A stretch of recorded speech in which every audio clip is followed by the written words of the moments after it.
hub of South. For our Zoom members, we're happy that you can join us.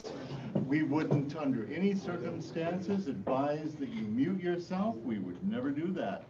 But if you do, please unmute if you have something to say or send your comments via chat. Let's see, the prayer and pledge today will be given by Mark Borello. Welcome, Mark. President Richard, let's start with the pledge. I pledge allegiance to the flag of the United States of America and to the republic for which it stands, one nation, under God, indivisible, with liberty and justice for all. Please bow our heads. Dear Lord, we thank you for allowing us to once again break bread and share the fellowship of our organization. Bless this food in the hands that prepared it.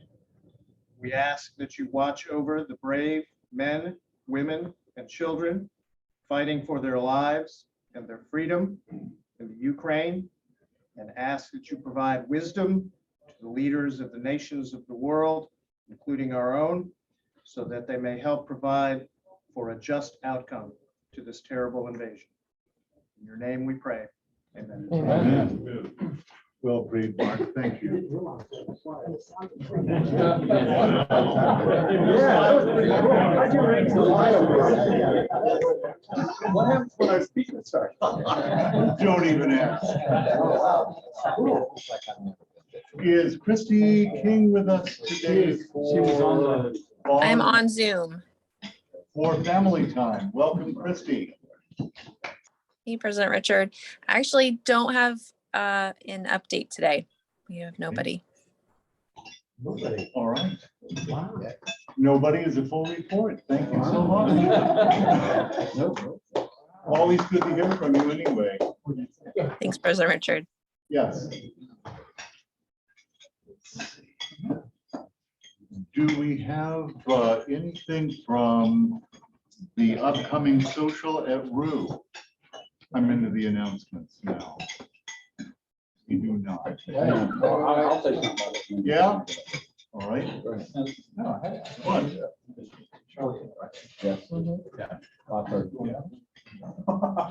Yeah, I got all the prompts. It's been a while since I've been up here. So, right, we have a social at Rue in San Marco. It's Bubbles and Pearls. We've done that before. It's a lot of fun.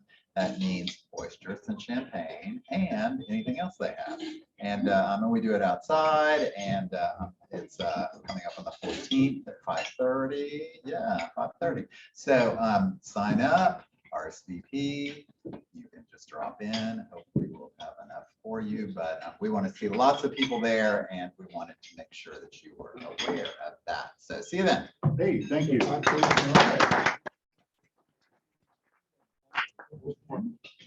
Lisa Marie Winslow, you have some information for us on the Casino Royale fundraiser. I am so happy you asked, President Richards. Oh, my goodness. Well, ticket sales are up. There should be a flyer on everybody's table for our annual fundraiser, Casino Royale. If you don't get the innuendo, it's all about James Bond and his movies, and we're going to have some games. We have a casino night, hence Casino Royale. We're going to have a silent auction and a live auction. We've already had some wonderful items donated for the silent auction, and we're working on the live auction. Our MC for the evening is going to be none other than a member of the Bean family. Aaron wasn't available, but his son Bradley will be our MC for the evening for the live auction. And so we've got a lot of great things in store for everybody. On the flyer on your table is a QR code that will take you directly to more information about the event and to buy tickets. Buy your tickets. Buy more than your 2 tickets. You'll be paying for your 2 tickets, but buy more than your 2 tickets. Please share with family and friends. We, on the promotions committee, we're going to be doing a mailer, a postcard mailer out to some distribution lists that we have, as well as emails to the other clubs. with the information. Spots are limited. So if you're thinking about attending, I recommend you get your tickets soon. We have to cut it off at 175 people. And I already have my tickets. So got 173. So please make sure you get your tickets early, and we'll continue to give you more information about this. Thank you. Mike, you had a question. So we have already bought 2 tickets, or we need to go in and buy 2 tickets? My preference is that you go in on your own accord and buy your tickets for the event. Every Rotarian will be financially responsible for tickets. Yeah. Okay. The thing is that if you're going to buy tickets, it means you're attending. If we bill it to you, then it means probably that you're not attending, but you are financially supporting charities. So if I buy my tickets, I don't also get another? Absolutely not. Okay. Yeah. No. Just, If you do, we'll fire Patty. no.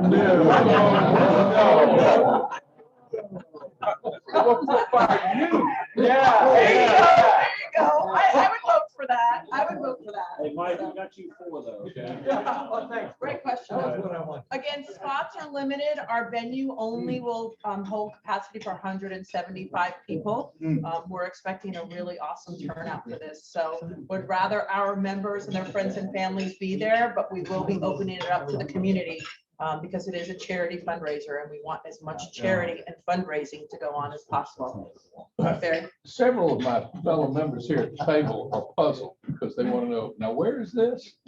Where is this? Is this still Oh. a surprise? It is somewhere in a chalet in San Monaco. And if you look at the picture, you may see something in the background that you recognize. So it's at a private residence. The location will be disclosed at a later date. Do they know we're coming? They will. They're gonna be out of town, so it doesn't matter. We just need to make sure that we take all of our clothing with us when we leave. If you end up in the pool, Okay. just kidding. Any other questions? Yeah. I did- What kind of game? Oh, great question. Bill, what kind of games are we playing? There's gonna be roulette, blackjack, poker, and craps. Okay, there you go. So try your hand at it all. And there'll be games or slot machines available as well. And then we'll have a photo station for those of us who would like to take pictures. You will, when you purchase your tickets, and actually we didn't disclose this, so I'll get that information. You will, when you get your chips, when you get your tickets, you will be getting an allotment of chips. There also is a VIP option if you want to get in early, pay $25 per ticket, and you can get to the silent auction tables earlier, the bar earlier, and some gambling earlier. Not all gambling, but some gambling. So, Head of line folks. head of line, yep. And feel free to research any of the Bond movies and come dressed accordingly. So we're going to go with that theme as much as we can. So thank you. Yes. Thank you, President Richard. Oh, and if anybody wants any of the flyers with the QR code, please come see me. I'm happy to give them to you as long as you sign a release that you will distribute them. So in the Greek, it's the aorist. We are and we will be continually buying tickets. Yes, sir. Right. It translates. How about a word from the membership committee? All right. Super. Thank you, President Richard. Thank you. Just a quick update on from your membership committee. We're still meeting each month. Our goal is 125 by 2025, and we've got a good start going. I just want to read out some names of some of your fellow club members who've got prospects in the pipeline, and that's Dean Scott, Mike Dara, Laurie Whitmer, Robert Harris, Odette's Choice, Les Loggins, Lisa Marie Winslow, and Tom Ranney. So I'd love to see, that's about 9 folks on the list. I'd love to see about 20 folks on the list. So we, as Tom mentioned earlier, we've got an upcoming social on Monday, March the 14th at Bubbles and Pearls. It's a good opportunity to bring a guest. Tom Cigarello can bring a guest. We also have, if you want to really take them out to a fun night, we have our Casino Royale in March, but we hope to see them before then. So thanks for all you're doing and keep up the good work. I say, thank you. This would probably be a good time to respond to a request that was made of me to remind you of what Rotary is all about. Membership, and we signed up for this, is about giving time, talents, and funds to make Rotary as good as it can possibly be. And when you do that, it becomes fantastic. At any rate, a reminder. Let's see, a couple more things. Lori Whitmer and the 50-50 raffle.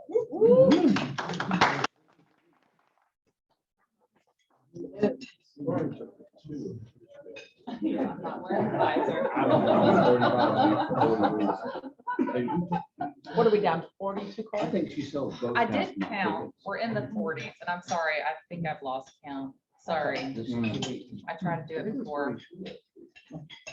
I feel like it's more like 45. Okay. 45.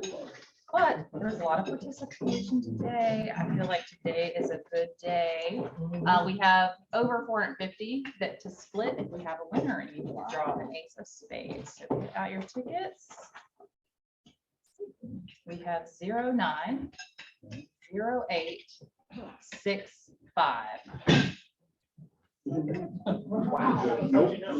65. And it's in 65. Wow. The new guy. Wow. Yeah. Read that people. Right back.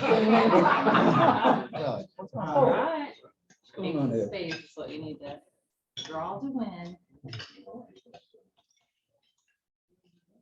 3. Lori, do you let us know when you put the ace of spades in? I check every time. I worry sometimes that it's missing, but it is here. Here it is. Here it is. Oh, wow. Yes. Thank you, Lori.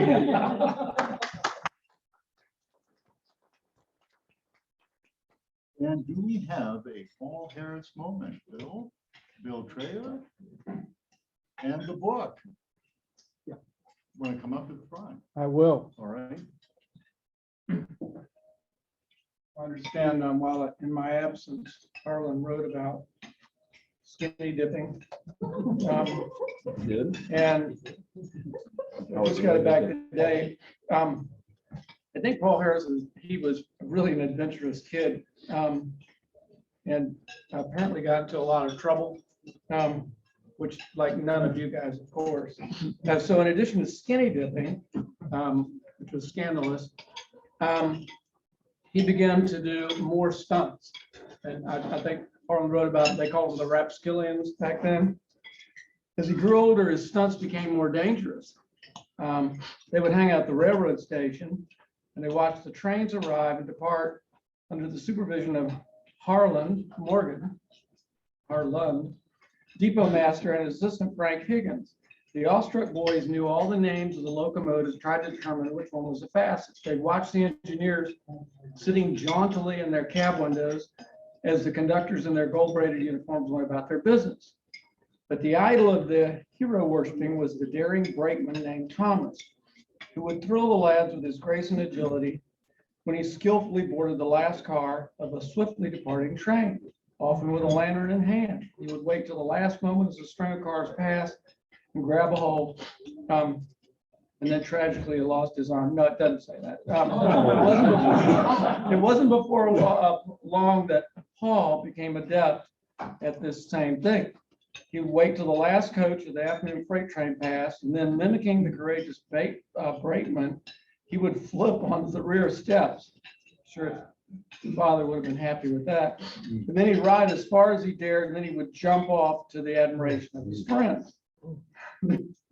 He receives a postcard from his father, George, who's in another town. Says, "Paul, stop jumping on cars or come home." So somebody turned him in and sent a letter to his dad. And he gets a postcard telling him to stop jumping on. I'm not going to finish because he goes and does it at night after that. But Paul Harris was a pretty cool kid. Thank you. I'm beginning to wonder if this biography is one of the banned books. Well, you know, nudism, everything. If it is, I'll take 2 copies. We have a very special guest today. Her name is Lacey Clayton, and she is the head of First Coast Rotaract, and she would like to bring us some information and greetings. Lacey?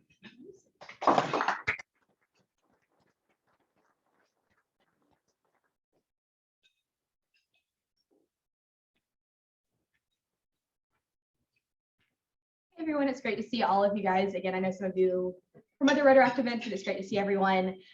We have an upcoming meet and greet social. As was said earlier, membership is the lifeblood of Rotary. It's also the lifeblood of Rotaract. So we are turning our April general membership meeting into a meet and greet and inviting any potential members, anything like that. It's going to be April 14th at 6 p.m. We're finalizing location this week. So as I get more information, I will get it to Lynn and Julia to disseminate throughout the club. But we would love for you, any young people you have in your life, 21 and up, send them our way. We do our social and service every month. In March, we're doing Habajax. And we do, like I said, social every month as well. So we would love to have any young professional you have, we would love to meet them and get them involved in Rotary at a young age. Bob. So it used to be that Rotary said that Rotaractors had to be 38 or 30 or less. You said 21 plus. Yes. You said young people. So how do you define young? What's your oldest number? How old would you allow you? You're not, you can't. So Rotary International actually got rid of the age cap for Rotaract last year. Our oldest member we have in our club right now, I think he's 38. 30, how old is He's 39. 39. Okay. But we haven't kicked him out. We love Mario. But our club is starting to skew a little bit younger. The majority of our members are in our 20s. I'm 25. Our president-elect is 26. We're kind of starting to skew younger. Again, our older members have got married, had children, and kind of are getting ready to take that next step into Rotary and out of Rotaract. But as a club rule, we do have a 21 and up rule, just because a lot of our activities may involve alcohol and other activities that is advantageous to be 21 and up at. But we do have a wide range of members age-wise. So we don't have an age cap anymore, but we do have an age minimum. And the time and location on the 14th? We are not sure of location yet. It will be 6 p.m. Somewhere around the town center. We have a couple of venues that we're waiting to get back with us to confirm availability.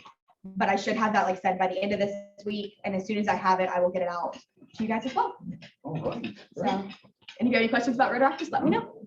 Thank you really much. Thank you.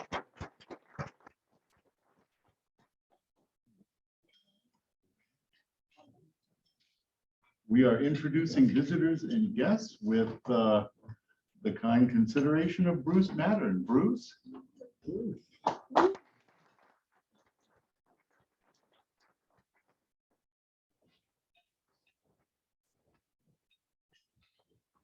Afternoon, everyone.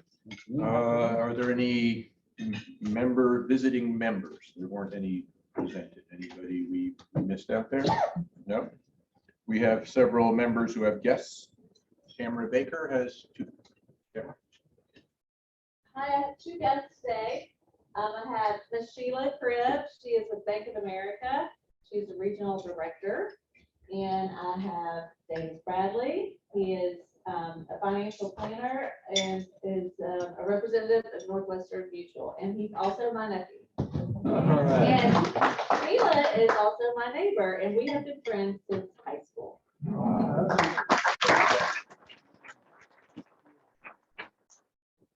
Robert Massey, you have a very special guest. Yes, Bruce, I have a special guest today. It's my son, Brian. Please stand. Brian is an agent with the Conservation Club Realty.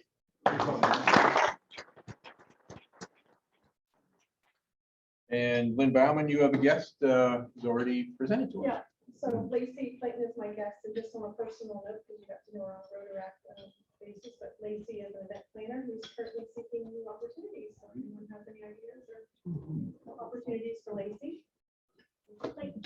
Awesome. Any guests we missed? Well, I And then I guess we have to sing. You want to do it a cappella? I'll pass Okay. to see if anybody wants to sing. We here in Rotary welcome you today. So glad you came along, glad you came our way.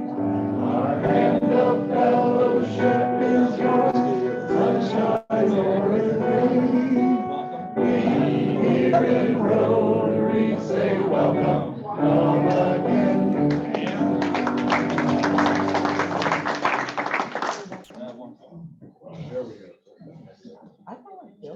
The introduction of our program and guest speaker today is courtesy of Harlan Bowes.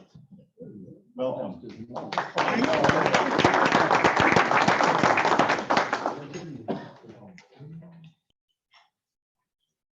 Good afternoon. I'm pleased to introduce today's speaker, Matt Welch. Matt is the 2022 tournament chairman for the Players Championship that begins next week. Part of that position entitles Matt to oversee about 2,000 volunteers who support the PGA Tour's flagship event.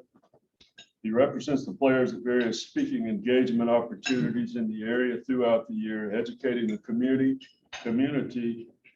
on the championship and explaining how their support enables the players to positively impact lives in the five-county area.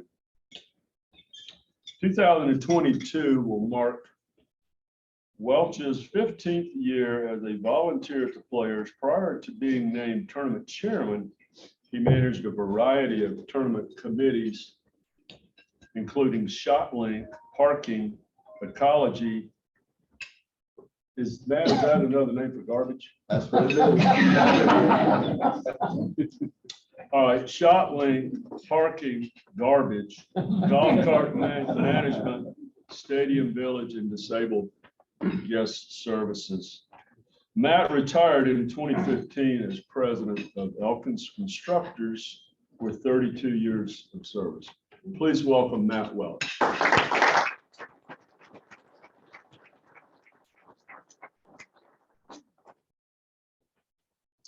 Thank you, Harlan. Appreciate that. Just a little housekeeping to start with. As he said, I am actually a civil engineer out of Georgia Tech, so English tends to be my second language. I can handle the numbers, but speaking is not my strong point. But I am pretty good at question and answers. What I'm going to ask for is for you, as we go through the slide presentation, you see something you want to know about, ask then. Okay, let's not hold it to the end. I'd love to talk about it as it's crossing through your mind. How many people have volunteered before? I know Tom had. Yeah, he's out there with us now. Anybody else? Many years I ago. volunteer my students. Very good. We'll take them too. That's fine. Appreciate it. Thank I will tell you that we have just over 2,000 this year.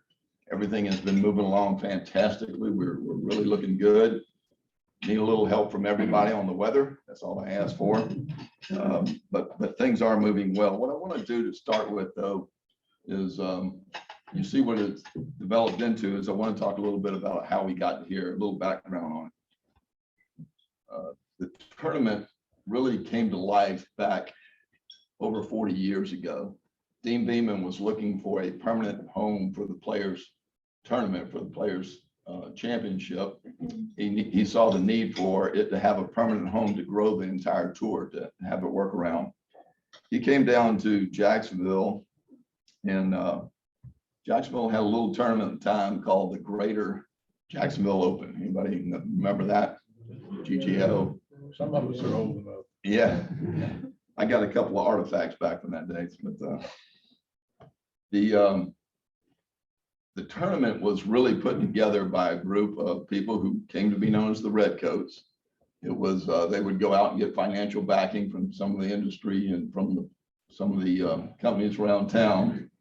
And what they were looking for is to put on a professional golf tournament that benefited the community. Their driving force was trying to help the community. We were talking a little earlier about the things it does, and I want to I want to get on that a lot during our conversation today. When he came down, Beeman met the Redcoats and saw the drive they had for it and saw the passion they had for putting the tournament on and saw what he loved in the land out at Sawgrass. And that was really the start of the whole players tournament and the start of the Redcoats, if you will. Moving it to Jacksonville and making it the permanent home of the players has turned out to be a win-win for both of us. The tour has thrived since then, and Jacksonville certainly has reaped the benefits of having the tournament here for the last 40 some odd years. This year is actually the 40th anniversary of the players tournament. That's where we started when they drained the swamp and started building the course. This is what it looked like. I don't know how many of y'all remember the little stint coming out over by 16 green. It used to have a high mound in between the 16 green and the 17 tee. You used to not be able to see across there. I remember it because the first time I played the thing, I shanked the ball over on top of the hill. But, that's the start of the course. It really was a wild thought process. The guy had a lot of vision, and it could take a swamp basically and think about how it could look like, and the architect and all worked through it. And it grew and it grew, and it's really turned into just a magnificent piece of property now.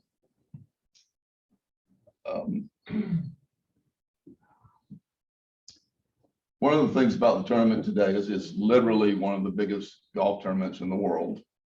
It is statistically, it is the strongest field in golf by far. If you just simply look at the numbers, it's the top 144 to 150 is where they start of the golfers in the world, rankings in the world. So there is no other tournament that puts that many great golfers at the time in one place.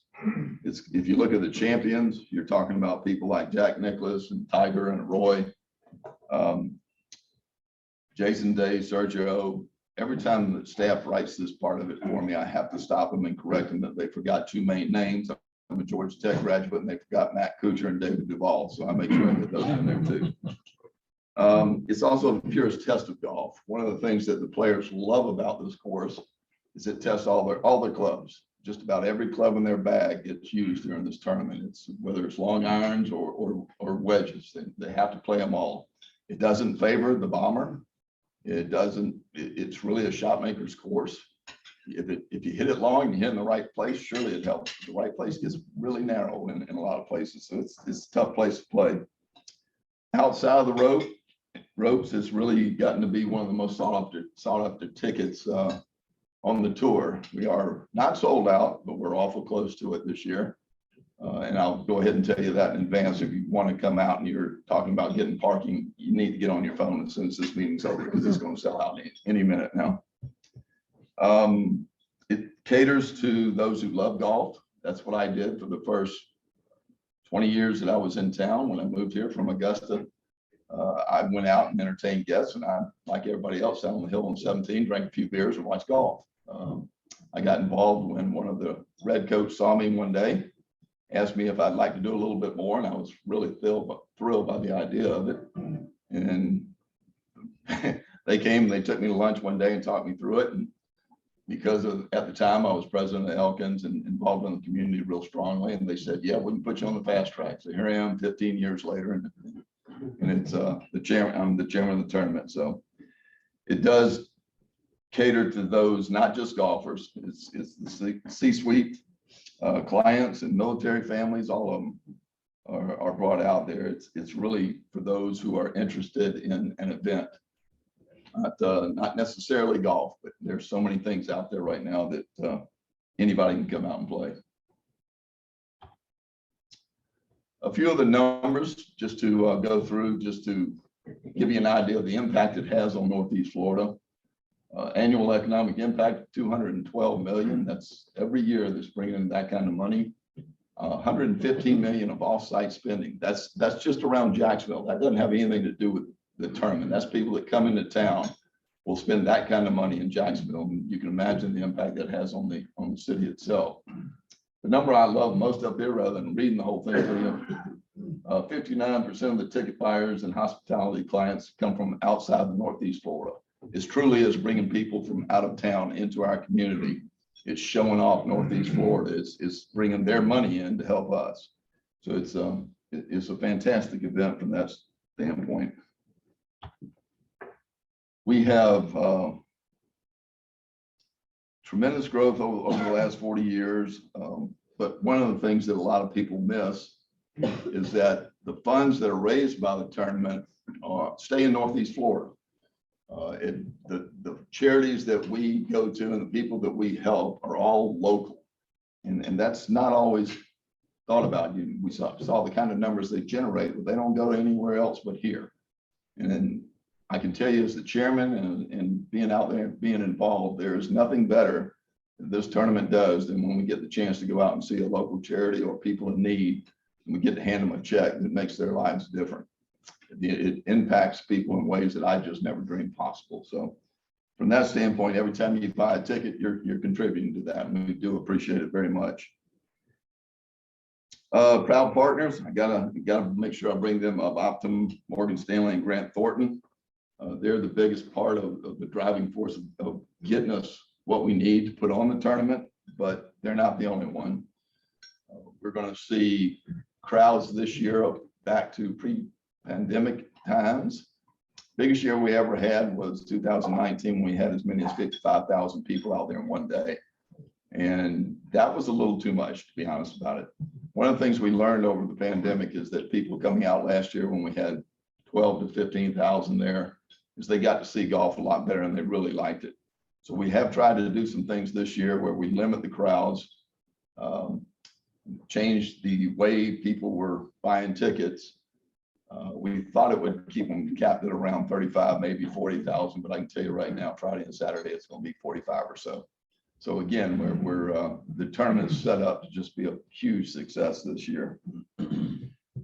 We have 5 pillars of charity, if you want to call them that. That's what you're looking at there. Military support is the one that jumps off the page to me, along with the youth services. Military support has always been a really big part of Jacksonville and the tournament. When you look at the amount of military people we have here in the area, we can't leave them out from what we do. We have a special setup for them, Patriots Outpost. We do things to bring in veterans themselves. We have free tickets that they can go online and pull together. Although this year they gobble them up so fast, we're already out of them. We help the wives. We have Operation Shower we're going to be doing this year. So it's a bunch of different things that we recognize the players from everything that they do out there. For those of you looking for tickets, I hope you've got them already, but if you don't, this is how you find them. Tickets must be purchased at theplayers.com/tickets. We do have a youth policy. It has changed a little bit this year. Now anybody with the ticket can bring in 2 youths under 15. It was under 18. It was unlimited, but that added to the crowd so much again. So we're trying to do the right thing. We want youth to be involved, but we're also trying to keep it within the range of being manageable. Parking again, just letting you know about that. If you are coming out and you have a parking pass, great, come on out, but pick up 3 friends on the way. Because simple facts are there's just getting tighter and tighter out there for parking purposes. The Global Home was added to the whole area we used to park cars in. After this year, it's going to get even tighter because they're moving the tour productions facility from St. Augustine. They're going to build a new building out in that same parking lot area. So now's the time to find a different way to do it. Yes, sir. Used to be if you had 4 in a vehicle, that it's free to park. Not anymore, sir. Not anymore. You said pick up 3, you gotta have a parking pass. Well, you got to have a parking pass, and I want 3 in your car, so we don't have 3 more cars. That's all I'm looking for there. Yes, sir. Do you need parking for Tuesday or Wednesday before? Yes, you do. You do. There is no free parking anymore. Okay. Again, what we've done is, what management staff has done is look for ways to maximize the money that we can give to charities, and also at the same time try and keep the crowds to a reasonable amount so you can enjoy yourself when you're out there. Yes, sir. Is Monday also a practice day or not till Tuesday? Not till Tuesday. Monday, there will be some players out playing, but there'll be no patrons are allowed on the site on Monday. Yes, sir. Your only shuttles running from downtown? No, there's other shuttles. There's other shuttles. In fact, we got them coming from downtown. A lot of the clubs out at Ponte Vedra area have their own personal shuttles that are going in. If you look around, you can find several shuttles, but there is a main shuttle come from downtown. I highly encourage you to find a way to either take a shuttle or find somebody you know in Ponte Vedra and go over and see them and ride your bike over. Golf carts are free to park. A lot of different ways. Now's the time to start thinking about a different way to get there. It's just going to get tighter and tighter as time goes on. But And where do you park a bike?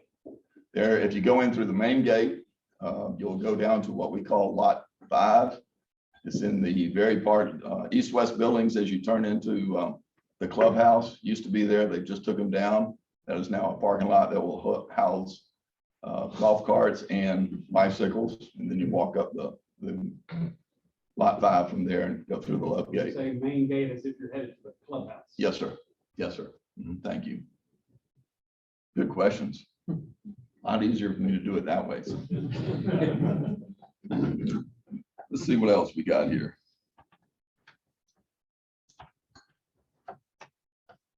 Open for business the week before. Something we have not done as much the weekend before the tournament, this coming weekend, basically, if you don't have a ticket or if you just want to go see the place, now is the time to come out. You come out this weekend, it's free parking. The merchandise tent will be open. There will be food trucks around, so you can taste some of the stuff we've got going on out there. It's just a chance for the community that don't have tickets to come out and see the place and enjoy it as much as we like for them to. Making sure I didn't miss anything there. A few swings at the 17th hole challenge. Please understand that is not the real 17th hole. That is a separate thing we have set to the side. So no, you won't be able to go out and hit balls on 17 into the water. But we actually have a get together as part of the volunteers this coming Friday night, and we have a challenge there where every volunteer group committee puts 2 people together, 2-man teams, and we have a huge party, if you will, playing at 17, closest to the hole type of thing wins. And we just try and make it as much fun as we possibly can. So if you got any ideas about volunteering, please come out. Oops. Military Appreciation Day. I talked about the impact that the military has had on our area, if you will. Some facts here that Emily came up with. This community is home to more than 100,000 veterans. Think about that. I mean, I never really tried to put a number to it before, but that's an awful lot of people. 1 in 4 residents in our region is either active military or a veteran or a family member that was a veteran. 25% of the people that you see every day have some ties to it. That's how big of an impact that the military has in Northeast Florida. I told you that we did have tickets put aside for them, and they jumped on them and they've used them up. So if you know some people that are military and are looking to come out and you got a spare ticket, I encourage you to take them. Patriots Outpost was a tent that was solely dedicated to the military. It was military ID is all it took to get in. It's going to come back, but it's not going to be as big. Before we were hosting and turned into just a meal for everybody, military person that walked up, and we got to the point we couldn't keep up. So this year it's still going to be there. They're going to have vouchers that they can take to food sources around the other places serving food and use them for the food. But we won't be serving the food there. We will have drinks. We'll have snacks. We'll have an outdoor area that they can watch the golf. And we'll be recognizing them ongoing. I told you it's got a military job fair that we're doing out there this weekend. We're also doing what we call Operation Shower, which is an invite-only shower for the military moms to be. So again, we're trying to think of ways that we can help the military and the veterans in our community, and we want to stay with it as hard as we can. keynote speaker this year for the Military Appreciation Day, which will be Tuesday.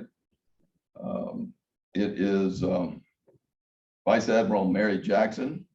We're going to have a flyover. 125th Fighter Wing is going to come over. Special presentation of Northeast Florida women's veterans. That's their charity day. Our focus this year is more towards the women in the military. So we're trying to do some extra things for them. And for those of you that follow country music, you'll know of Kelsey Ballerini, and she will be coming this year. This is a slide that I always get a little chuckle out of. It's people get lost sometimes in trying to figure out, is this golf only? Well, it's not. We have a lot of different things going on out there.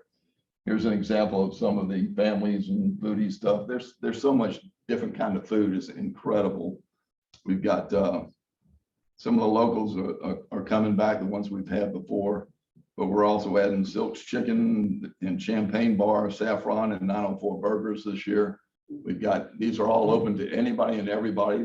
We've got trucks on 10. We got a eating area off of, we call Jack's, right by number 12 Green, I'm 12T, excuse me. We got Wine and Dine on 9. So we got a bunch of areas. There are a lot of venues that are private venues, but we got an awful lot that's open to the public too. I love this social scene seekers because one of the staff members who writes this stuff for me came up with a new word I still don't understand, but Instagrammable moment. Okay, that's a new word for me.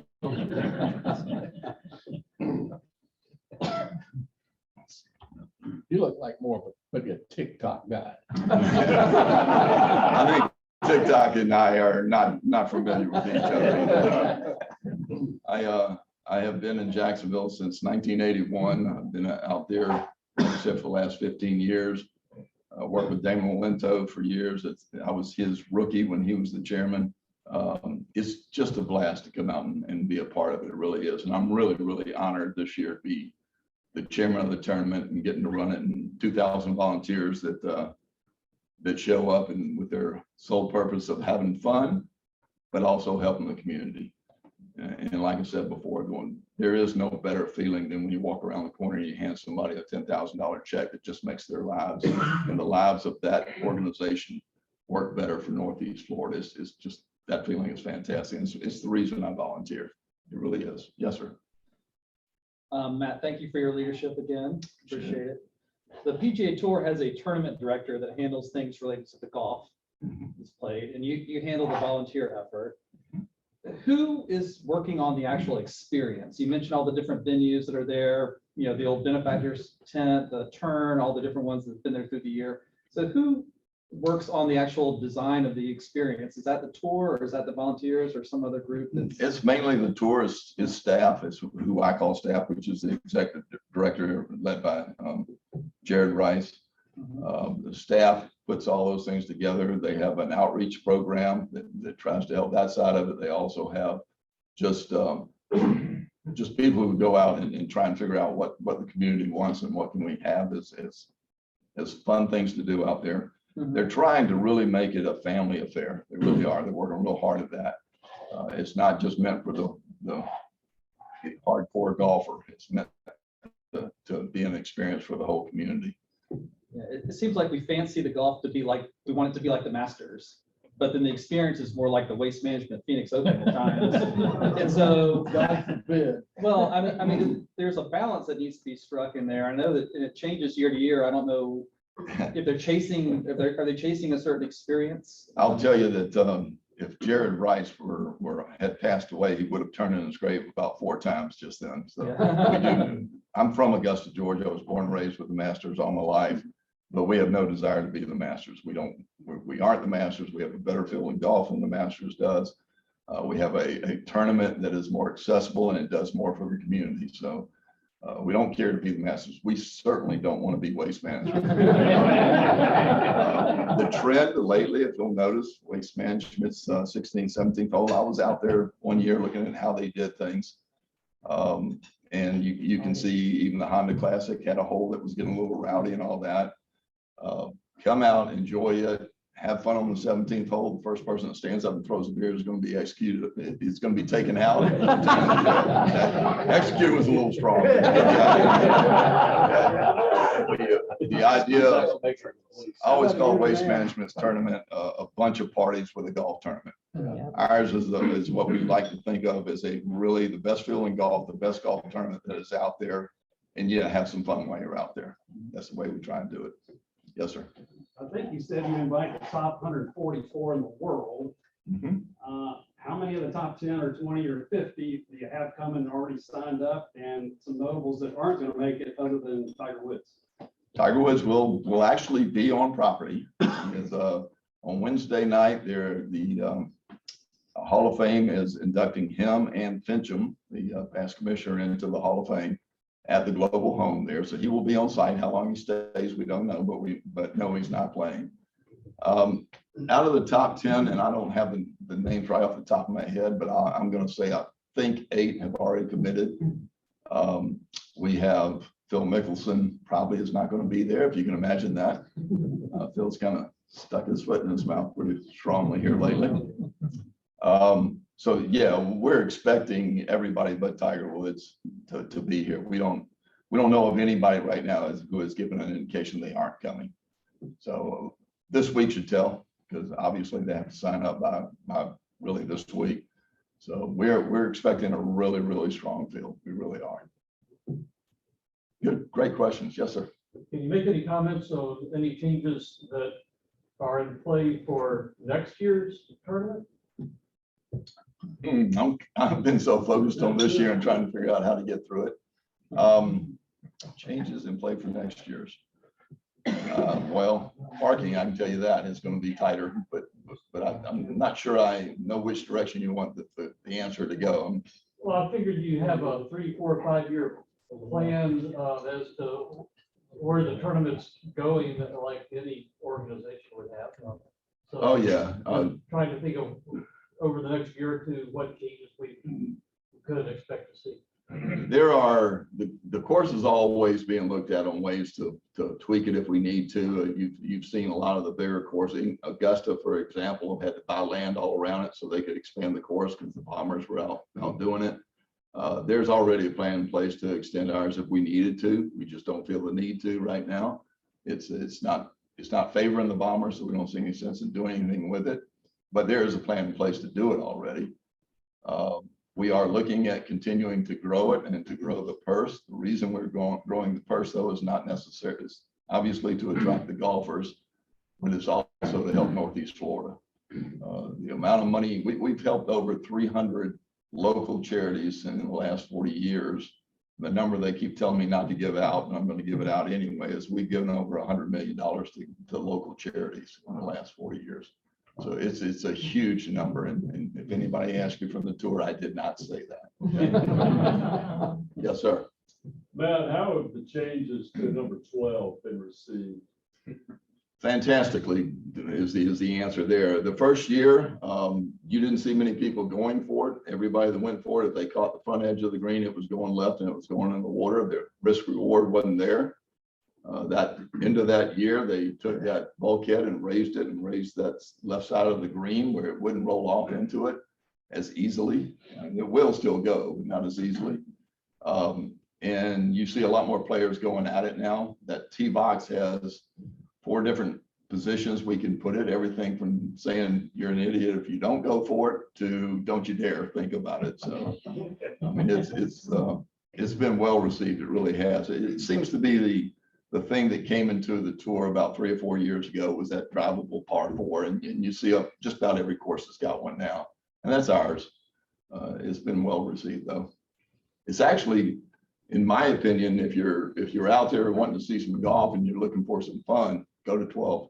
Go to sit in the stands on 12. There's a public venue right there that you can sit, or sit right behind the green, because you will see some exciting shots. You really will. It's my favorite place to go. Yes, sir. Who decides where the pins are placed? That's the PGA Tour. They have a committee, what do they call it? Competition committee. And they come out, and every course that the players play on, they go out and they sit with the locals, the superintendent and all that, and they talk about every single hole, where the right spots are. They talk about if you're going to have bad weather, if you're expecting rain, they save the highest points on the green for that day. So it's really it's a full job to think about how they're doing it and where they're doing it. But there's a competition committee is the answer to the question. Yes, sir. This is off a little bit in the weeds, which a place where I'm fond of going. But I was watching the Honda tournament Sunday afternoon. Sepp Straka, I had never heard of. I'll have to admit that. But one of the things that intrigued me is that the announcers were talking about him. He and his family came from Vienna, Austria, and moved to the garden spot of Valdosta, Georgia, when he was 14 years old. And so my natural question was, what in the world brought them to Valdosta? Oh, I don't know the answer. My guess would be military. There's a military base in Valdosta. That's the Air Force there. That would be the only reason I would go to Valdosta. Don't talk unkindly. We own a building there. Well, I built the water treatment plant there. You know about that. I know about Valdosta. They're buddies. I do know about it. And Wild Adventure, one of his favorite spots. Yeah, I've actually been there several times too. It must have been the onions. Great questions. What else you got? Oh, come on. That was too easy. Yes, ma'am. I have an easy comment for you. So when Tamara invited me, I did not know who was speaking today, but I would like to say thank you. So I went to college on a scholarship from the TPC Terrace. Thank you very When I much. moved back to Jacksonville, I was in my junior year from a little town in Georgia. My mom had divorced and no sight to going to college because every scholarship in Jacksonville, you have a 2-year residency requirement. I didn't meet it.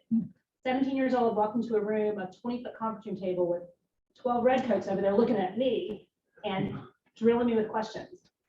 So I went to college. My kids are out of college and in student debt. So that's my greatest accomplishment. And I just want to say thank you for that. You're quite welcome. Thank you.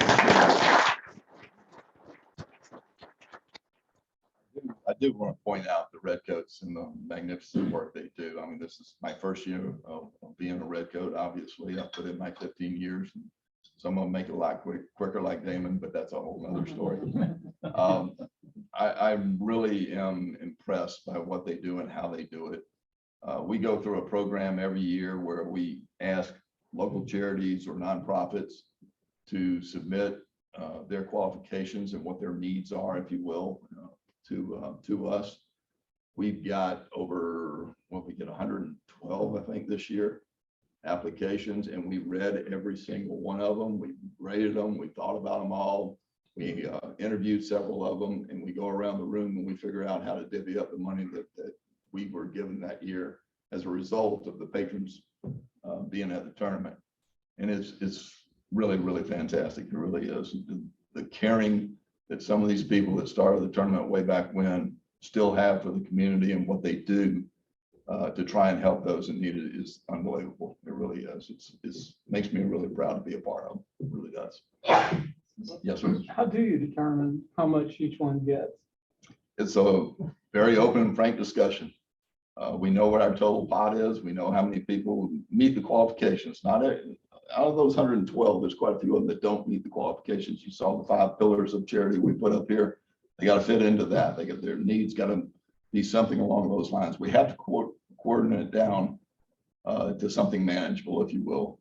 And in years gone by, it was frank discussions about every single charity that took them hours and hours and hours to get done.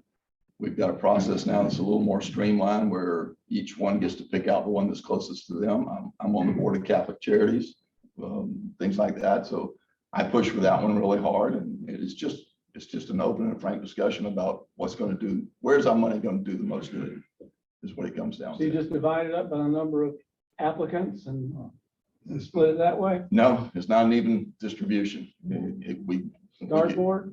Dartboard? No, it's not that either. It's a really, really good discussion. I mean, we could give one organization that's in a real need. 1 year, the Police Athletic League, they had a need to get their kids around and they didn't have a way of transporting them. And instead of giving them money, we had them come out in front of City Hall and as we're sitting there speaking to them, 2 buses drove around decked out in the players' gear and all that. That's the kind of stuff we try and do. Just what do they need and what will make their kids' lives better, if you will. I know it's not a real clean answer, but that's really how we do it. Yes, sir. So I noticed this year, a lot of tickets, especially secondary, are digital. And even within my firm, as one of the sponsors, and even for us getting tickets from our firm, it's all digital. Is that a intentional decision to help cut out the tents and scalpers down A1A there? I mean, what was that? I would say cutting out the scalpers, that's a good byproduct. It's not the intent. That wasn't the intent of it. The intent of it was to make it easier. It was to make it less paper. It certainly has that benefit that we don't have people creating tickets and stuff like that. So that's the only way the tickets come, by the way. First of all, thank you to your firm for supporting us. Well, just to anybody and everybody that supports us, we appreciate it.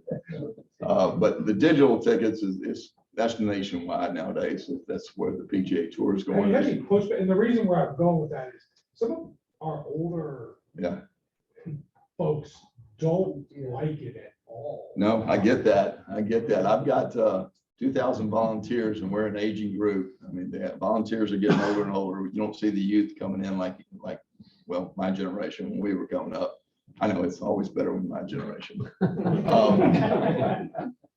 It's a real problem, a real something we have to work through. And we got a whole group that does nothing but try and figure things out for people like that.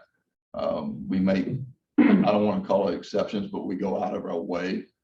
There have been many a time that I have had a 92-year-old mother-in-law who wanted to come. So I told her to come on. I sent her the tickets. She had no clue how to open them or how to get them.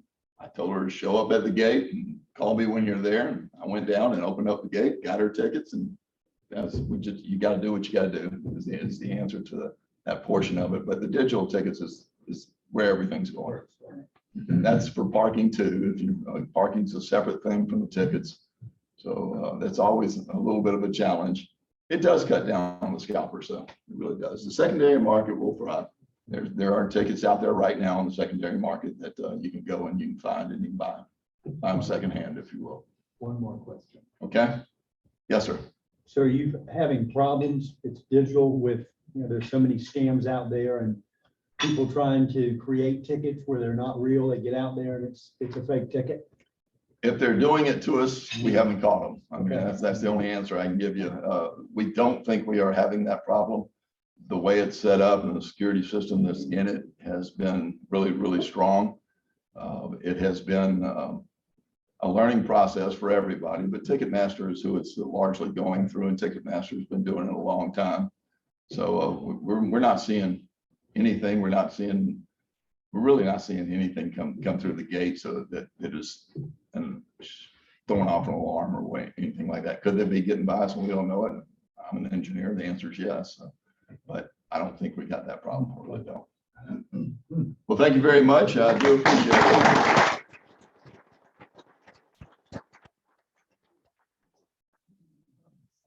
One of the ways that we'd like to say thank you for being with us today is to indicate that we are giving a small donation to the Rotary Foundation in your name for the eradication of polio. Thank you very much. I appreciate that.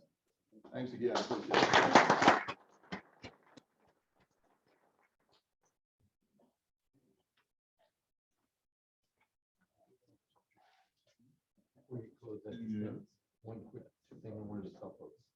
Now would be a great time. All of y'all have been following the news.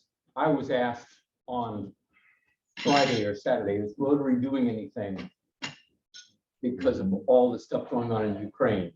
I do know that Andrea Myers, who's been a member of our club, was bringing in a team that arrived in Washington, D.C. They were headed to my house for Friday morning. They arrived Wednesday. The tanks rolled in on Thursday.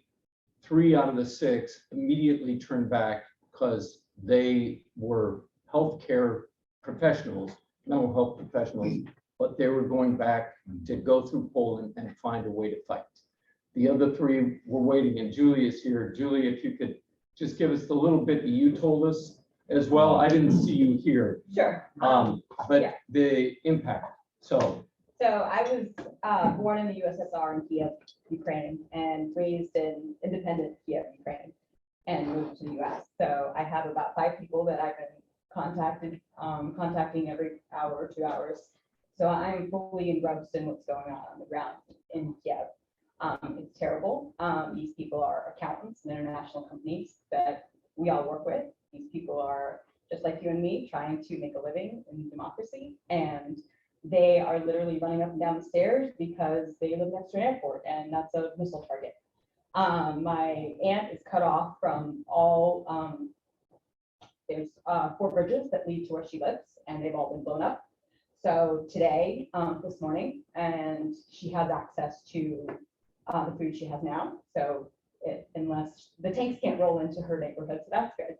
But it's real, and it's terrifying for everyday people. So we all know what the NATO nations can't do. I have a master's in public administration. I'm fully aware of that. But please, please, please, if you have an opportunity to do something, to contribute in any way, even if it's sharing a post on Facebook and keeping people informed, please do that.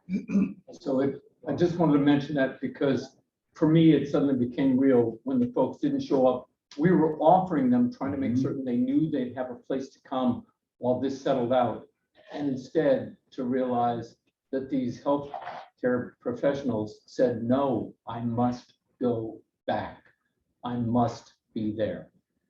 It's just stunning. And then Julie, when she told me what was going on as well. So Rotary, just as far as what we do, Rotary is a third wave, we call it. First wave is normally the military and first responders. They get things back in place so something come in. Then you have the American Red Cross and others. They're the second wave, and they feed people who are there and get them going. A Rotary is what we call third wave. And that once our clubs are back and a few people are back, then we start helping them try to. It's when other people start walking away, we come in and start helping people figure out on a project specific basis, how can we help start rebuilding the community? Let us just pray that we can get to Rotary's third wave in this case. Mike, could we, is there any way maybe we could get some type of an update during the week, on any sources that we can all read Fox News till we go blue in the face, which happened the other day. I had blue face. So I was wondering if there's a way we could get, other information where we could pray for some of these people particularly.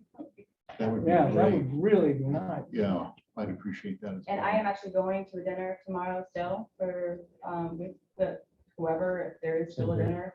So I'll get as much information from those who have been in both places, but like I said, as long as internet is still there, I'm talking to them all night, just because that's when the things are happening. And my father's there on dialysis, so it's just it's real. So I just want to re-stress that it's not somewhere else. My cousin thought the whole time, because I'm boss, all that's been going on for 8 years. She's like, oh, that stuff happens over there. It's not coming to the Capitol. And the next morning that happened. She heard missiles outside her window. So it's jarring and terrifying. It has to be more than we can do than just pouring our Russian vodka down the sink. Actually, I think that I San Jose saw. Country Club said we're not serving Russian vodka anymore. I thought, that's a nice thing, but. I think that I saw in this week's communication that our district governor is busy setting up a relief fund with more details to follow. That's. Yeah. Yeah, and I certainly know I'm paying attention to that. All right, anything else? Next week, our speaker will be Jesse Spradley, NEFBA Executive Director with a housing forecast. And yes, please remember, as we said before, that this vibrant club and all of Rotary thrive on your time, talents, and funding, and it is appreciated. As we end our meeting, please join me. Service above self. One profit most serves best.